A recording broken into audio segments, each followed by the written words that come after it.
Good morning. Swathi, tiffin ఏం చేస్తున్నావు స్వాతి? ఏ నీ చేతులు కాళ్ళు పడిపోయాయా? నువ్వు చేసుకోలేవా? కావాలంటే బయటికి వెళ్ళి తిను. ఇంతసేపు బానే ఉన్నావు కదే, సడన్ గా చంద్రముఖిలో మారిపోయావేంటి? ఎవడ్రా చంద్రముఖి?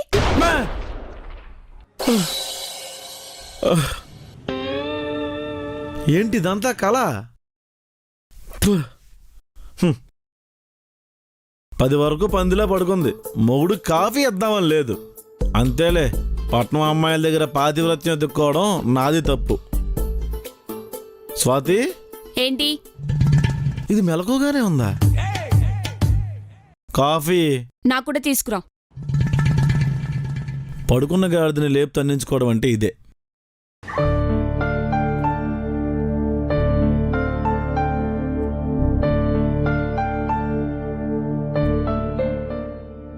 స్వాతి, స్వాతి, కాఫీ.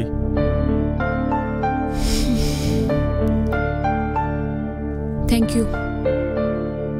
టిఫిన్ పరిస్థితి ఏంటి? రాత్రి మిగిలిన ఇడ్లీలు ఉన్నాయి కదా, అవి డస్ట్బిన్లో పడేశానుగా. వాటినే తీసి శుభ్రంగా కడిగి తాలింపేసి ఇడ్లీలు బాగా పిసికేసి అందులో వేస్తే చక్కటి ఉప్మా తయారవుతుంది.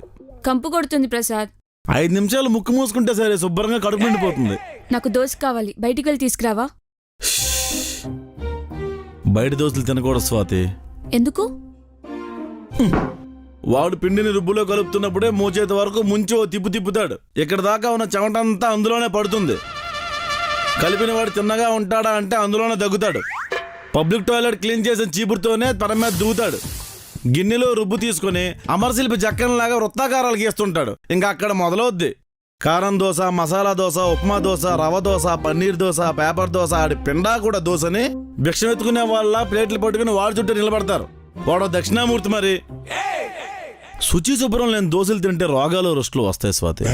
పొరపాటున బయటికి వెళ్ళి దోశ తీసుకురమ్మన్నాను చూడు, నాది తప్పు. ఆఖరికి కుళ్ళుపైన ఇడ్లీని కూడా సెంటు కొట్టుకొని తింటావు, కానీ బయటికి వెళ్ళి ₹1 ఖర్చు పెట్టావు కదా. రూపాయి విలువ నీకేం తెలుసు? ఈ మధ్య శవం మీద కూడా చిల్లర వేయడం మానేశారు తెలుసా? ఎవడో వచ్చినట్టున్నాడు.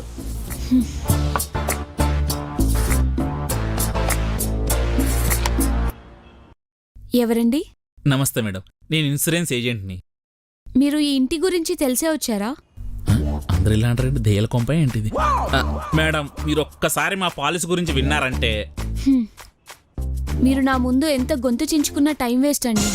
ఎవరు స్వాతి? ఎవరో ఇన్సూరెన్స్ ఏజెంట్ అంట. సరే లోపలికి రమ్మను.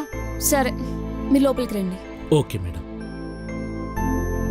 ఈ నెల 30 రోజులు, 4 ఆదివారాలు,